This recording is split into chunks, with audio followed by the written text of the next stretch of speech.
प्रिय विद्यार्थी भैया बहनों, आज मैं आपके सामने अशोक के फूल नामक निबंध, जिसके लेखक डॉक्टर हजारी प्रसाद द्विवेदी जी हैं, का व्याख्या भाग 1 लेकर उपस्थित हूँ। यह निबंध डॉक्टर हजारी प्रसाद द्विवेदी जी के निबंध संग्रह अशोक के फूल से लिया गया है। इस निबंध के माध्यम से हजारी प्रसाद द्विवेदी जी अपनी भारतीय संस्कृति के ऊपर प्रकाश डालते हैं, उसके प्रति अपनी चिंता व्यक्त करते हैं। कभी यह अशोक का पुष्प कंदर्प देवता अर्थात काम देवता के 5 बाड़ों में महत्वपूर्ण स्थान रखता था। कालिदास के समय का जो साहित्य है, उस साहित्य में भी अशोक का अनेक स्थानों पर बड़ा ही गरिमापूर्ण वर्णन है। आज से लगभग 2000 वर्ष पहले, जब यह कालिदास के समय में साहित्य में स्थान पाता था, तो बहुत ही प्रसन्नचित था। वैसा ही आज भी है, ऐसी बात नहीं है कि आज वह उदास है। लेकिन द्विवेदी जी कहते हैं कि अशोक में परिवर्तन तो नहीं आया, कि जैसा उसको सम्मान कालिदास के समय मिला वैसा ही सम्मान आज नहीं मिल रहा है। फिर भी अशोक के पुष्प में कोई परिवर्तन नहीं है। तो परिवर्तन कहाँ है? तो मानव यानी मनुष्य की जो मनोवृत्ति है, अर्थात मानसिक वृत्ति, यानी एक तरह से कह लें कि उसके मानसिक व्यवहारों में परिवर्तन हुआ। और उसी प्रकार से जो हमारी प्राचीन संस्कृति थी, तो जब मनुष्य की मनोवृत्ति में परिवर्तन हो गया तो हमारी प्राचीन संस्कृति में भी परिवर्तन होना स्वाभाविक है। तो इस वर्तमान परिप्रेक्ष्य में भारतीय संस्कृति में अशोक के पुष्प की उपेक्षा के माध्यम से जो प्राचीन सांस्कृतिक मूल्य हम लोगों के द्वारा भूले जा रहे हैं, उसी की चिंता यहाँ पर हजारी प्रसाद द्विवेदी जी ने प्रकट की है इस निबंध के माध्यम से। लेकिन पुष्पित अशोक को देखकर मेरा मन उदास हो जाता है, इसलिए नहीं कि सुंदर वस्तुओं को हतभाग्य समझने में मुझे कोई विशेष रस मिलता है। कुछ लोगों को मिलता है, वे बहुत दूरदर्शी होते हैं। जो भी सामने पड़ गया उसके जीवन के अंतिम मुहूर्त तक का हिसाब वे लगा लेते हैं। मेरी दृष्टि इतनी दूर तक नहीं जाती, फिर भी मेरा मन इस फूल को देखकर उदास हो जाता है। असली कारण तो मेरे अंतर्यामी ही जानते होंगे, कुछ थोड़ा सा मैं भी अनुमान कर सकता हूं। वह कहते हैं कि पुष्पित अशोक अर्थात तो इस खिले हुए अशोक, यानी अशोक के वृक्ष पर जब मैं उसके फूल को खिला हुआ देखता हूं,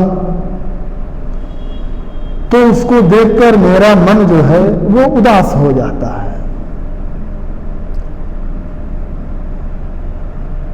आगे कहते हैं कि इसलिए नहीं कि सुंदर वस्तुओं को हतभाग्य समझने में मुझे कोई विशेष रस मिलता है। तो अपनी उदासी का कारण वह स्पष्ट करते हुए कहते हैं कि मैं इसलिए उदास नहीं हूं कि अशोक का पुष्प अत्यधिक सुंदर है, इस कारण से उससे मुझे कोई ईर्ष्या है। बहुत से लोग इस प्रकार के होते हैं, कहते हैं कि बहुत से लोग दूरदर्शी होते हैं, तो उनके अंदर इस प्रकार की मनोवृत्ति होती है। लेकिन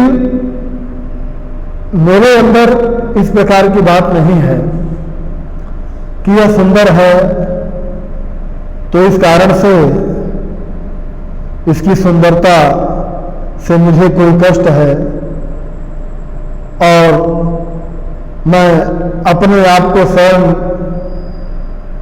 बहुत सुंदर या सर्वगुण संपन्न बनाकर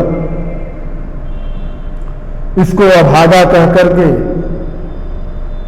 हतभाग्य मतलब भाग्यहीन कह करके मैं अपने आप को श्रेष्ठ साबित करूं। अक्सर हम समाज में देखते हैं कि बहुत से लोग ऐसे होते हैं कि जब उनसे अच्छा कोई व्यक्ति है, चाहे किसी मायने में है, तो वह उसका विश्लेषण करने लगते हैं और उसको किसी न किसी प्रकार से अपने तर्कों के द्वारा, अपनी बुद्धि के द्वारा नीचा दिखा करके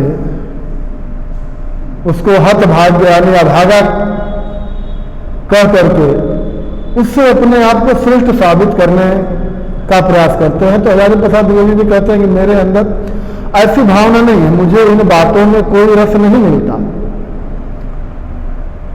कुछ लोगों को मिलता है जो बहुत दूरदर्शी होते हैं, तो ऐसे कुछ लोग होते हैं जिनको इस प्रकार की बातों में रस मिलता है और वे बहुत दूरदर्शी होते हैं कि इस प्रकार की बातों में अपने आप को आनंद प्रदान करने वाले बहुत से लोग होते हैं और वे बहुत दूर तक दूरदर्शी होते हैं का तात्पर्य यानी बहुत अत्यधिक सोच विचार वाले होते हैं। और कितना उनकी सोच रहती है कि कहते हैं जो भी सामने पड़ गया, यानी उनके सामने जो भी आ गया जो उनसे थोड़ा अच्छा हो, योग्य हो, तो उसके जीवन के अंतिम मुहूर्त तक का हिसाब वो लगा लेते हैं। तो उस व्यक्ति के पूरा अंतिम मुहूर्त तक का, यानी ये कह लें कि जहां से उसका जीवन प्रारंभ है और अंत तक वह क्या होगा, इस प्रकार उसके बारे में अनेक प्रकार की बातें, अनेक परत दर परत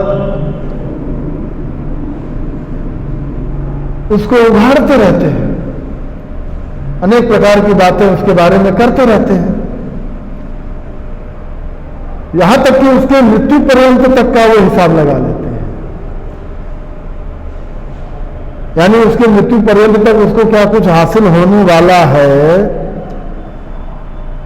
इस प्रकार की बातों का भी वे अनुमान लगा लेते हैं और लोगों के सामने इस प्रकार से उसको जो है दीनहीन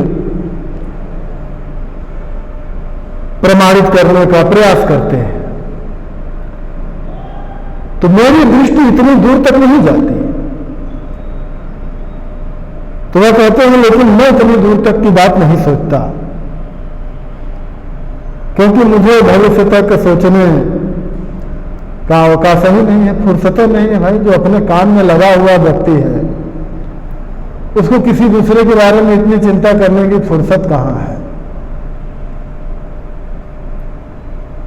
फिर भी मेरा मन इस फूल को देखकर उदास हो जाता है। तो मेरे अंदर इस प्रकार की बात विचार नहीं है कि मैं किसी दूसरे के भविष्य को देखकर और उसकी अपनी बुद्धि से, अपने तर्क से उसके बारे में चिंतन करूं, लेकिन फिर भी मेरा मन जो है उस फूल को देखकर उदास हो जाता है, और असली कारण तो मेरे अंतर्यामी अर्थात मेरे ईश्वर ही जानते होंगे कि मैं क्यों उदास हूं, लेकिन कुछ थोड़ा सा मैं भी अनुमान कर सकता हूं। लेकिन मैं उदास क्यों हूं इसके विषय में मैं भी थोड़ा सा अनुमान लगा सकता हूं। इससे संबंधित कुछ प्रश्न है। गद्यांश के पाठ और लेखक का नाम लिखिए। रेखांकित अंश की व्याख्या कीजिए।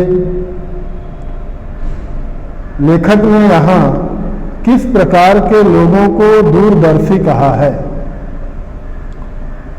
घ, लेखक का मन क्या देखकर उदास हो जाता है। लेखक ने अशोक के पुष्प के माध्यम से किसके प्रति अपनी चिंता व्यक्त की है।